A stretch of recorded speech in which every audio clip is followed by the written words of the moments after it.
ഒരു ടീമിന് അതിനിടയിൽ അവരുടെ അവസരം നഷ്ടപ്പെട്ടു എന്ന് തോന്നുന്നുണ്ടോ കുറച്ച് പേർക്കെങ്കിലും?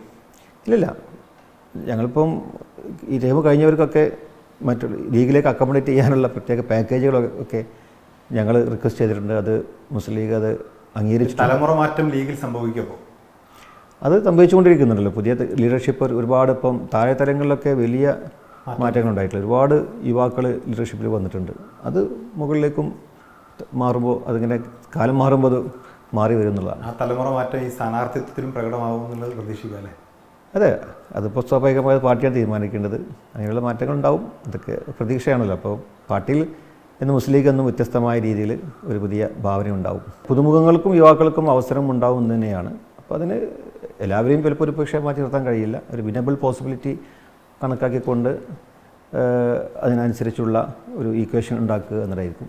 എന്നാലും ഒരുപാട് മാറ്റങ്ങൾ ഉണ്ടാവും എന്ന് തന്നെയാണ് ഞങ്ങൾ പ്രതീക്ഷിക്കുന്നത്. വനിതകൾക്കും വനിതകൾക്ക് ഉറപ്പായിട്ടുണ്ടാവും.